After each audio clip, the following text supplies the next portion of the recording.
And you're very welcome to the polling station. It's the one you've all been waiting for, the one on the eve of the Batley and Spen by-election, which may or may not help to dictate the future of Keir Starmer, which looks ever less certain after a Sky poll found that 69% of the Labour Party want Andy Burnham in charge. So not only do we have William Kedjanyi on to discuss this, we also have Neil Channing and Paul Krishnamurty because of your amazing episode last week in which we talked and talked and talked, but we just had to stop Neil Channing. I'm actually finding it's ridiculous how excited I am about I'm always excited about by-elections, even when it's one of those ones where, nothing happens and you knew exactly what was going to happen and the winner was 100 to 1 on. I still get excited. So to have one where, the whole country, it feels like the whole country is talking about it, but that isn't true really, is it? Most people have never heard of it. Most people can't even pronounce Batley. Including William Kedjanyi, it appears, up until about an hour ago. Thank you very much for that off-screen training, Neil. Much appreciated. Yeah, I'm looking forward to tomorrow's by-election in Batley and Spen. Paul Krishnamurty, how are you keeping? Very well, very well. Yeah, looking forward to it and all of the implications and potential drama in British politics that we could see in the next few weeks. Let's get straight to it. Conservatives 5's on in this election, Labour 7-2, and we mentioned the Workers' Party and George Galloway obviously last week. Is the 5's on buying money? I think so. I think so. Look, I really don't like saying this because I said this about Hillary Clinton once and it kind of haunted me for years. But sorry, but the chance is higher than 83%, much higher, right? I understand that stuff happens in by-elections. I've predicted stuff in by-elections before, but I don't hear any logical argument as to why the Tories won't get 45% plus in a 60% Brexit seat where the Labour Party voted, the left vote is massively split with Galloway and where the polls put them on 47. It's a certainty. It's certainty, Neil Channing. And obviously a week's a long time in politics, but less than 24 hours isn't. Yeah, I mean, this constituency it's a really interesting constituency, actually. It's got a 20% Muslim population. There's about 100,000 people in each constituency in the UK. So if we say there are 20,000 Muslim people living in Batley and Spen, in the 2017 general election, 85% of British Muslims voted Labour. Looking at some polling that was done by Survation among Muslims in Batley and Spen, 61% had a favourable, this was Muslims across the country, 61% have a favourable opinion of Labour, with 19% an unfavourable opinion, but only 22% have a favourable attitude towards Keir Starmer, with 29% having an unfavourable attitude to Keir Starmer. Obviously, quite a large percentage there didn't give an opinion on what they thought about Keir Starmer, largely because, a lot of people are not that bothered about politics and don't, if you stop a bunch of people in the street and show them a picture of various politicians, Keir Starmer being one, plenty of people just not going to recognise them or have any kind of opinion on them. But it does seem like Keir specifically is not doing particularly well among the Muslim population in Batley and Spen. Now, a lot of the media have picked up on that, and it has to be remembered that it is only 20% of the population in Batley and Spen. Sometimes when you listen to people talking about Batley and Spen, you think it was 100% Muslim. There's a lot of Pakistani people living in Batley and Spen, a lot of second-generation people that come from the Kashmir region. Labour, at the conference last year, Momentum and some of the left-wing people, the grassroots membership, put forward a motion about Kashmir to try and move Labour's national position to be more favourable, to be sort of less favourable to Modi and more favourable to the Muslim population in Kashmir. In the Kashmiri region, and I feel like there's an implication in this by-election that that motion hasn't led to any kind of policy change, and people feel like Keir Starmer's ignoring them, or some of the people within the Muslim community in Batley and Spen. So Labour have tried to address that in the last week of campaigning by putting out some literature, kind of, sort of, which some British Indians have said is a little bit anti-Modi. So there's a whole bunch of stuff playing there. Somebody who should doubtless be sacked from within the Labour organisation briefed the press to say that Keir was losing votes among the Muslim community in Batley and Spen because he was being very strict on anti-Semitism. The implication being that all Muslims are anti-Semitic, which just seems to be pretty racist to me, and ought to have that person be sacked from the Labour Party. But nobody seems to have done anything about that. Yeah, I mean, there's been a whole bunch of things that have happened there where it's been felt that Labour haven't really, perhaps they've taken the Muslim vote for granted a little bit. Yeah, and you get a situation now, William, where the Conservatives are 5s on. Yeah, without doing all that much. When I say without doing all that much, I mean, I've seen less of Johnson in Batley and Spen, I think, than I have of him at Hartlepool, at least as I remember it. Ryan Stevenson, the Conservative candidate, has run a pretty standard campaign where he's basically just talked about local issues.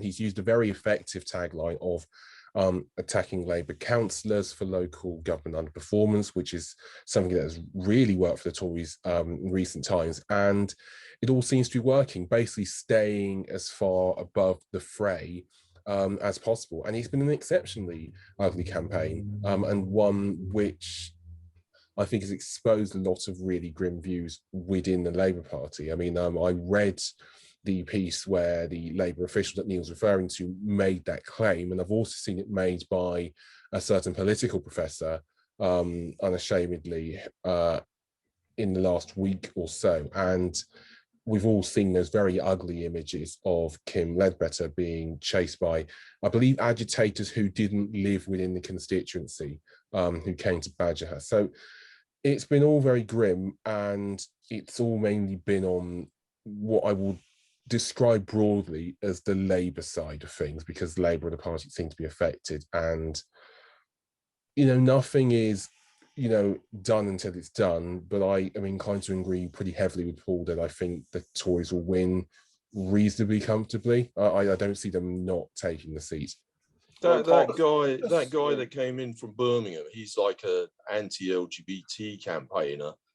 Kim Ledbetter is a lesbian woman. Yeah. And he was attacking her for saying that basically the Labour Party were allowing just, you know, the fact that some people are gay in society to be mentioned in schools, and he didn't think that was a good thing. He's been banging that particular guy's been banging that drum for years, but somehow Labour managed to try and suggest that he was campaigning on behalf of George Galloway, which I don't think there was particularly any evidence of that, although George Galloway has notoriously bad views, bad in my opinion, on trans rights. He's pretty anti-trans people. So there has been a slight kind of friction going on in terms of LGBT issues in this campaign. I think you're exactly right about the Tory candidate, though. He's largely kept his campaign to telephone banking, hasn't been seen out much. He's refused all interviews from the media, and he must be delighted that Galloway's decided to stand here.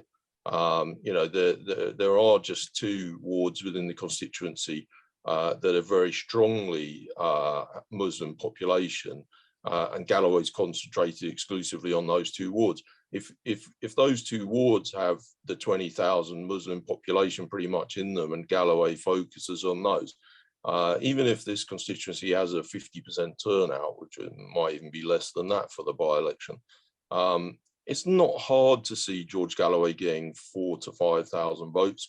He can definitely get 2,500 to 3,500 votes. I think 16,000 probably wins it. And yeah, I can't really see Labour getting there with somebody eating into their vote like that. What's a good result for Keir Starmer? There isn't one. There isn't one. Yeah. There isn't one, right. Because even if they win, they've only just won a seat that they held in their worst result since whatever. I've got to say, I mean, another thing we've not talked about here is Tracy Brabin, right? They would have probably lost this seat in 2019. They might have lost it before that. I mean, the Conservatives overperformed when they were in opposition from 97 to 2010. They overperformed their national share in Batley and Spen because there's a hardcore, solid Tory vote there, right? I mean, they don't need to get that many switchers. And Brabin, you know, she's a celebrity. She's definitely got a personal vote. She won the West Yorkshire Mayor by 20% on a night that was generally disastrous for Labour up north. I think they're going to struggle to get 40%. They might even struggle to get 35%, really. And just on this whole business, the culture wars, all of the stuff. Just quickly, on the while you're mentioning Tracy Brabin, it's quite interesting that she approached Jeremy Corbyn to ask if she could step down from being the MP for Batley and Spen in order to go for the West Yorkshire Mayor. Now, it was possible for Corbyn to either say, no, I don't really want you to do that, or to do what Dan Jarvis has done and be the mayor and an MP at the same time. And he said, no, that's fine. You can be, you can go off and stand for the mayor and we'll have a by-election. When Keir Starmer came in, he could have easily rescinded that decision. And he could have said, well, we don't fancy this by-election. It looks a bit dodgy for us. And he could have either said to Tracy Brabin, I'm sorry, you can't go and be the West Yorkshire Mayor. You've got to see out your term. Or he could have said, well, you have to do both jobs. Yeah. And that was actually, that was very possible. And if his team around him were perhaps a little bit more politically astute, they might have realised that this was a whole heap of bad stuff coming down the track at them, which they could have easily just sidestepped. Isn't that just running away from it, though, as well? I mean, even picking her in the first place, it's not the answer. I mean, these are big structural issues in British politics on the left, on the centre. No, I get that totally. But when Johnny says, I get that totally. But when Johnny says, "Is this definitely bad for Keir Starmer? What's a good result?" Oh. The best result for him would have been not to have this by-election in the first place. I mean, there's no real need. There was no need to have it. They could have avoided it. Just a couple of quick points I want to throw in there. I think there was and I'm just saying, I think there was a legal reason why Brabin had to move. I think there's a law or a rule which prevents somebody from holding police and crime commissioner status, which I believe the mayor of West Yorkshire region had. Okay. But he could have said, look, you have to finish your term, and then you can go and try and be the mayor of West Yorkshire once you finish your term. I mean, I have read that this week, that people on the doorstep. I mean, the whole people on the doorstep thing is generally nonsense, because people on the right of the Labour Party always say people on the doorsteps are telling me that Jeremy Corbyn is the reason we're losing this by-election, and people on the left of the Labour Party always say that people on the doorsteps are telling them that it's Keir Starmer. And people from the centre pretty much you can say whatever you can make your point by just saying I spoke to somebody on the doorstep. On an average campaign session, you do 2 hours and you speak to about 2 people on the doorstep generally, who actually want to have a conversation. So it's amazing that all these MPs that have axes to grind always find the person that just happens to back up their viewpoint. But I did hear anecdotally on the doorstep that some people were feeling a bit hacked off that they elected an MP in 2019 and just, within 2 years, they sorted off basically. Just want to jump in quickly on the what's a good result for Keir Starmer basis. I read earlier a great quote from a Labour official defending Starmer, and I think it sums it up pretty well, which is said Labour official basically said that if we lose, the fault is all Starmer's. If we win, the credit is all Kim Ledbetter's. It might not be that far from the truth, just when thinking about what might get Labour over the line there. But I do agree that there isn't really a, good result. Although if he wins, it probably staves off a lot of the calls for him to stand down. It probably pushes that heat, I think, back by like maybe 6 months to a year. This is the question, isn't it, though? I mean, assuming he loses, which I think we all agree is quite likely, or assuming Labour lose, is there really going to be a call for Keir Starmer to resign? If you're on the right of the party, you're not really ready for a leadership election. No, you haven't had a chance to, there's talk this week of, I spoke on this podcast last week about the Unite leadership thing. People are saying now that if Gerard Coyne wins the Unite leadership, then the Labour right will be pushing for an extraordinary Labour conference in the spring, which essentially will just be to bring in a load of rule changes to stitch up the future leadership election. So until they've done that, they have absolutely no desire to get rid of Keir Starmer. He's a dead man walking. He's basically being held hostage by Labour First and Progress. And he's been made to appoint all of their mates as his new advisors. Why wouldn't they just want to keep him for a bit longer? The people on the left have a problem because unless Keir Starmer resigns, they can't get the numbers for a truly left candidate. I think I don't know whether I said on here last week. You did last week. There are 36 people in the Socialist Campaign Group. Yeah, I think I made a mistake there. There's only 34, and 2 of them are currently standing as independents. Jeremy Corbyn, as you know, gosh, I wrote it down because I knew I was going to forget her name. Leicester East. It'll come to me in a second, but it doesn't matter. So 2 of the Socialist Campaign Group are not currently standing as Labour MPs. So effectively, they've only got 32 votes. They need to get 8 people who aren't seen to be Socialist Labour MPs to vote for a Socialist candidate. I can't see that happening. I just can't. I can't name 8. They're rumouring Dawn Butler, right? The Telegraph, not that far be it from me. Dawn Butler's not in the Socialist Campaign Group. Right, but they're talking about her running, right? Yeah, I know, I understand. I don't like to quote the Telegraph as a reliable source. But I think it is a reliable source in this instance. But they're saying Dawn Butler will challenge, right? Yeah. Now, if Dawn Butler challenges, can she get 40? Possibly. Can she beat Starmer with a membership? Probably not. Right, so probably what's going to happen is the typical, just like the Owen Smith situation, all over again in reverse, where a really bad, inappropriate candidate who can't win and who couldn't win with the country anyway is going to challenge the leader. The leader's going to win, thus making him safe for a couple of years. It's just classic. All of this, from Batley and Spen, from the factionalism, from the identity politics and the culture wars. It's just Labour. This is what Labour does. It does it for 100 years. It cannot help itself. Just to jump in on this, because we're talking about the membership already, Johnny and I presume the pair of you, have seen the latest YouGov polling of members. Johnny.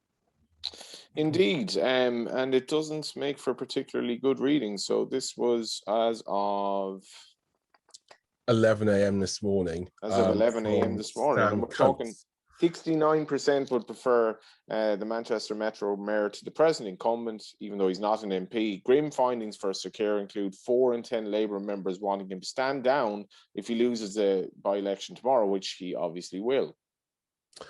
I just want to also point out there are 2 really interesting pieces of polling in this. The first is the Southern Leadership Contest drawn from existing MPs, which is led by, drumroll please, Yvette Cooper, going back to the 2000s, big star here, who would have 35% in that hypothetical situation of first preferences. Then Yvette Cooper, who ran such a good leadership election in 2015, people are still speculating whether she actually even voted for herself. Yeah, but Neil, don't you see? This is exactly the point I'm making. We've had this for 10 years.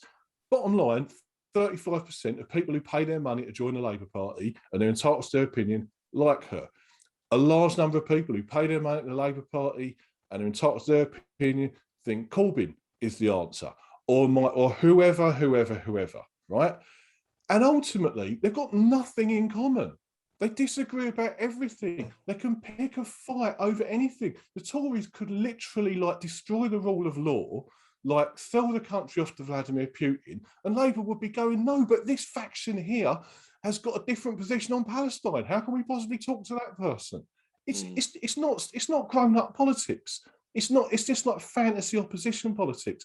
You know, the Labour Party was created for one basic purpose: to transform the economy and society and the politics in favour of the many, not the few, right? And very occasionally in an election campaign, it kind of works that out and it unites and says, okay, we'll have a manifesto and we'll go straight with that many, not the few thing. But the rest of the time, it wants to kill each other.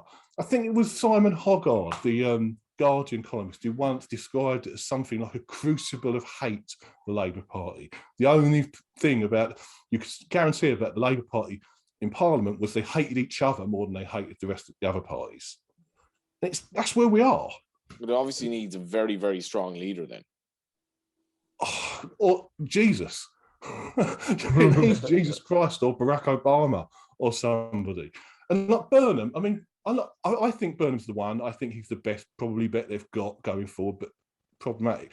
But let's not forget that this is the guy who they rejected massively in a leadership contest 6 years ago. Explain to me how Andy Burnham gets to be an MP. Yeah, I don't. I think it's after an election. I don't see it. I don't see that. Well, given that he sell it in Manchester anyway, if he stood down now or in the next 6 months, that's a big insult to the people of Greater Manchester. You know, given that the Labour right are not going to allow Keir Starmer, you know, they're holding Keir Starmer hostage. They're not going to allow him to quit. I mean, he could quit tomorrow, I guess, and if he quits, then then MPs need 20 nominations. If Keir Starmer's not on the ballot, they need 20 nominations, in which case you can have a properly wide leadership campaign, you know, with your candidates from the left, right and centre of the party. He's not going to though, I don't think, because he's basically on the right of Labour, and he wants the rule changes to come in. So assuming the rule changes come in next year, I don't think they're going to win the Unite leadership election, actually. So it might be hard for them to bring in the rule changes as quickly as they'd hoped for. But they do at the moment have a small majority on the NEC, the right of Labour. I was having a look, actually, trying to think of where the next seats might come up. I mean, we've got a couple of potential by-elections in Delyn, which is in Wales, where the Tory MP's been up to all kinds of stuff, including inappropriate texts to his aide. He's had the whip removed currently, but he's still an MP, and he's currently an independent MP. I think some of the Tories are trying to pressurise him to quit, but he doesn't want to quit. I don't really see Andy Burnham going from Manchester Mayor to being an MP in Wales, especially when it's not even a seat that they're certain to win. I don't know what the betting would be in Delyn. I hadn't really thought about it, but I kind of feel like Labour would be a favourite, but not a huge favourite. They'd be in the kind of 6-4 on region. If you're going to give up a really good job like being the Mayor of Manchester, you want to come to a constituency where you're maybe 10-1 on to win a by-election. Wakefield was always was for a while the constituency of Mary Cray. She lost it in 2019 to a Tory guy who has now had the whip taken away because he's currently under, he's going to be standing in court to defend himself against charges of child abuse. Obviously that, of course we have to stress that he's not being found guilty of anything right now, and he denies all the charges, but there's a potential by-election. Leicester East, the lady I was trying to think of was Claudia Webb.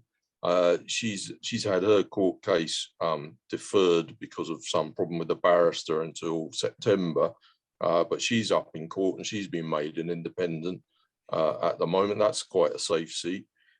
You've got a couple of, what do you think about this idea? You've got Barry Shearman in Huddersfield. He's 80 years old now. He's got a 5,000 majority. What can you offer to these people to say, do you fancy retiring now so that Andy Burnham can be the MP there? Money, because they're waiting for their pension, right? If they what about Margaret Beckett in Derby South? But even if you, do you think that's a possibility? Even if you convince one of them, is Andy Burnham really a couple of months after winning a second term? No, but all of this stuff will take a while. I mean, this would be in a year's time I'm talking about. Even then, it's still, I think, like it would be controversial. It would look very opportunistic. Yeah. And I don't think it's in Burnham's interest to do that. I think Burnham, as it stands, is the front runner. Just wait your turn. Out of the people in the market who aren't MPs at the moment, is Burnham the only possibility? When people talk about David Miliband coming back or Sadiq Khan or anything like that, are they literally just no hopers, 100 to 1 plus? Well, they're not, because you don't know when Starmer will stop being leader. So theoretically, Starmer could survive and be leader in 5 years, and then Sadiq Khan's no longer mayor and all that. But it's interesting. He's 11 to 8 for 2024 later, which from the outside looking in, from an Irish perspective, you'd imagine how is he going to survive till that long? But it's actually comfortably the shortest price of the three. I think it's a terrible bet. Sorry, I know the held hostage thing and stuff. I just think it's a terrible bet. Obviously, there's a lot of caveats involved with it, but even taking Neil's scenario from earlier, if you wanted to use Starmer as a figure ground to solidify control, you wouldn't wait that long anyway. You might wait until the next year. Maybe. I'll tell you another reason I really think it's a bad bet is because it makes a big assumption that the next election will be in 2024. There's a really good chance that the next election will be in 2023 or maybe even before. For boundary reasons, right? In which case, Keir Starmer's got almost no chance of lasting as Labour leader into 2024 or beyond.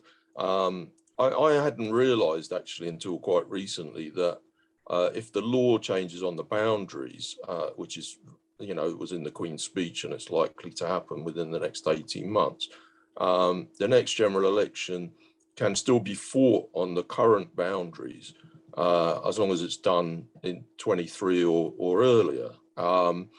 And there was an article in I hate to mention it, but the horrible racist right-wing rag, The Spectator, recently, which said that Tory MPs had been briefed to expect an election to be called in 2023.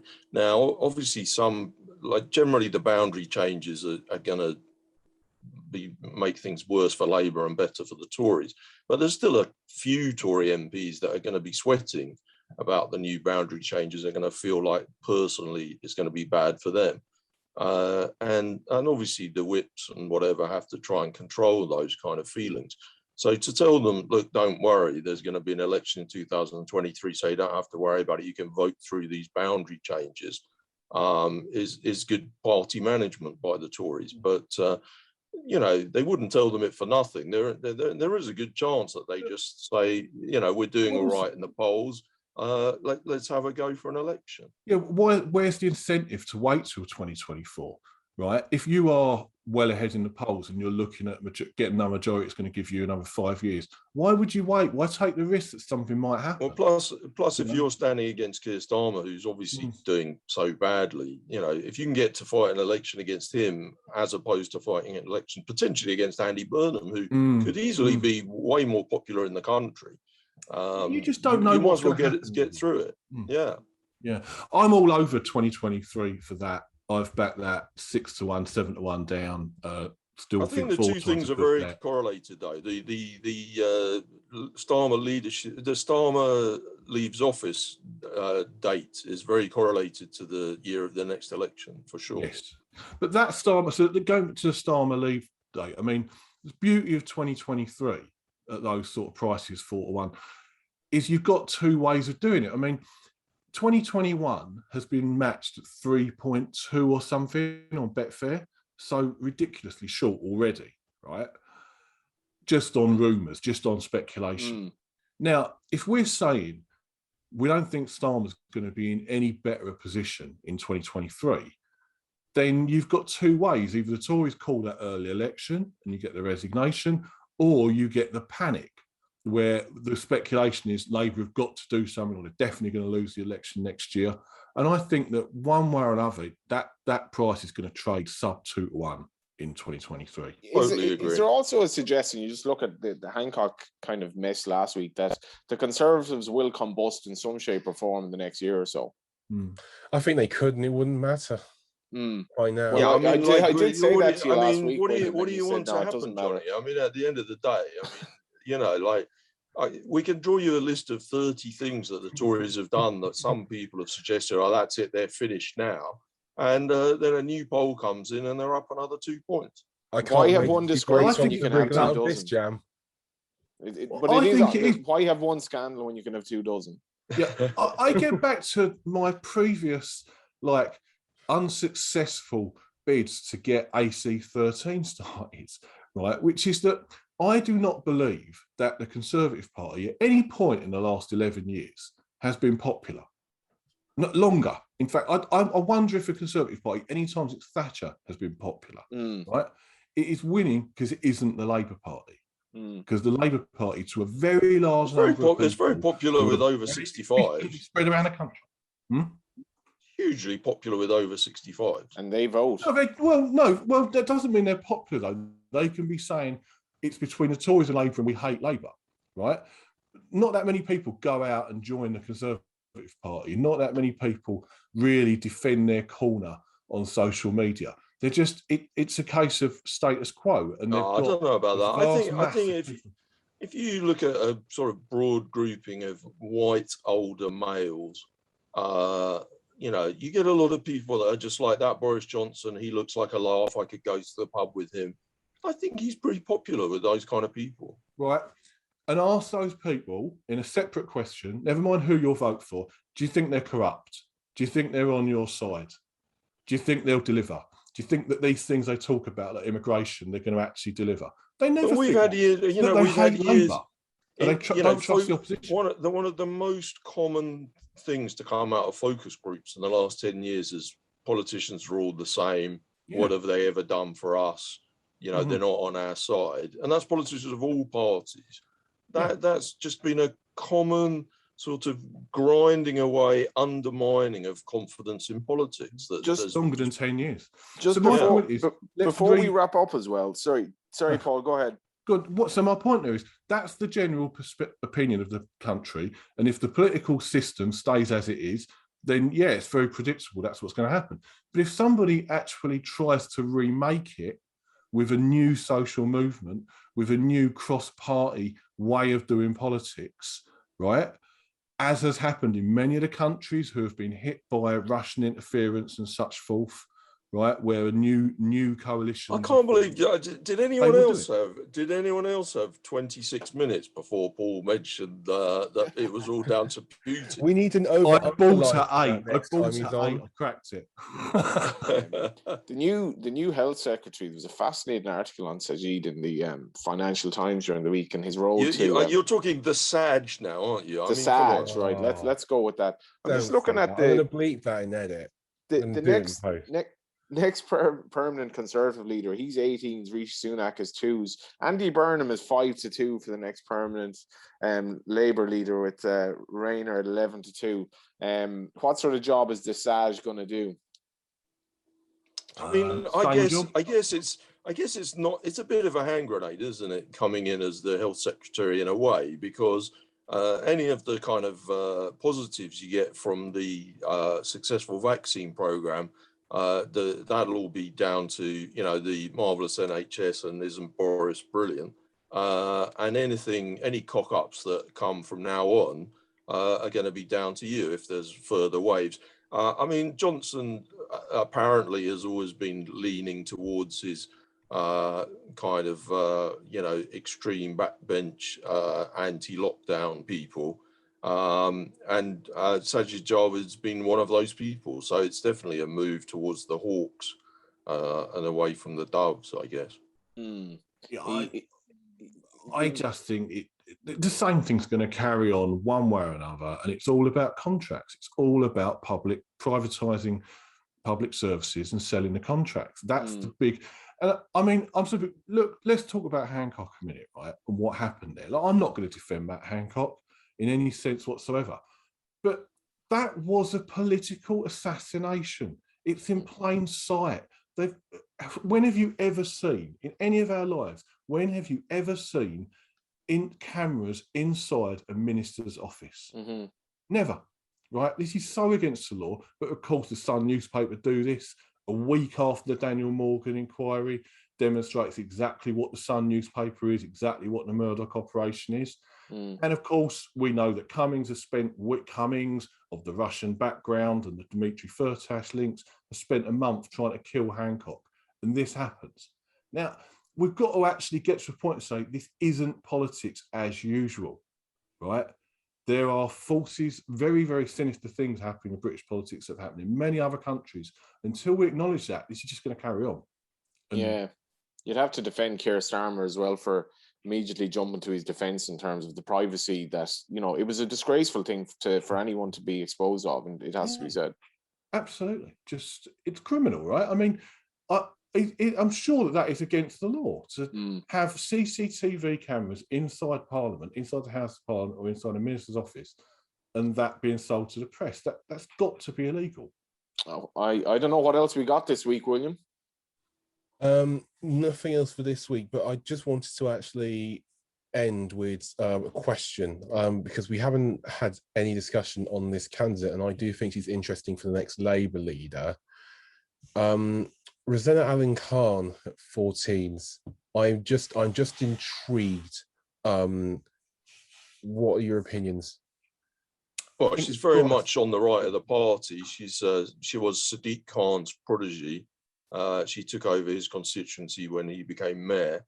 Yeah, I mean, she was seen to be quite popular with the membership. She works as a NHS doctor, but I feel like she has a less broad appeal than Keir Starmer did when he came in, making promises of uniting the party, keeping to the similar policies as the 2017 manifesto, and building on that. Starmer came in on promises of basically, I'm going to give you the sort of basic policies of Corbynism with more professionalism. I'm going to wear a suit, speak well, forensic in PMQs, so I'll be more electable. And I'm going to unify the party. He immediately dumped the unifying the party, and he hasn't turned out to be very professional or electable. So he's failed on all three counts. She is openly from a faction, and that would be to the right of the party, which means that there is a bedrock of voters among the Labour memberships, possibly down to about 420,000 now. There's probably 120,000 that would vote for the most right-wing candidate in any election, and she would be the most right-wing candidate in most elections. It's a question of whether she can win over enough of the middle people, and that really depends who the other candidates are. I just said it's a bit too early for her. I think she does have potential in the longer term, but she hasn't really made a huge name for herself yet. She hasn't really staked anything out. And I think if Starmer's going to go before the election, it's got to be someone who's ready to fight the election. And that would be a short list. I'd say probably really Rayner, Nandy, not many, or a Unity candidate, a Miliband. To be honest, and after the election, it's probably Burnham. To be honest with you, when we're talking about Burnham, people often talk about David Miliband, they talk about Sadiq Khan. This week I've heard people talking about Blair coming back. I've heard people talking about John Bercow becoming the leader. The reason that all these names of people who aren't Lord Adonis, the reason that the names of all these people who aren't currently MPs come up is because the standard amongst Labour MPs is ridiculously poor. The 2010 influx is just pretty poor. There's just so many that you could think, well, they can't possibly be the leader. It's really hard to make a short list of 10. Very hard. That's what I mean. I think Rayner's probably a fairly I've already backed Burnham. I think Rayner's probably quite a solid bet because she's going to be one of the front runners when it happens, right? She shortened up quite a bit about a week ago. I mean, it's a fairly thin market, but she suddenly went from 7-1 into 7-2 overnight. Yeah. Perhaps because people were thinking, well, hang on a minute, if Starmer stands down immediately after Batley and Spen, we've got ourselves a favourite who's not even an MP. We need to have a bet on somebody that actually is going to be in this race. She's drifted back a bit since then, but she has a chance. But I think you know, a lot of people that voted Corbyn in the 2 previous leadership elections voted for Starmer this time. Lots of them. Like, I'm talking like a 6-figure number of those people.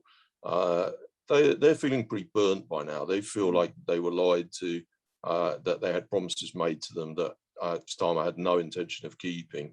And the way he's deserted his 10 pledges and the fact that he's kicked Corbyn out of the party make them feel quite bitter about that.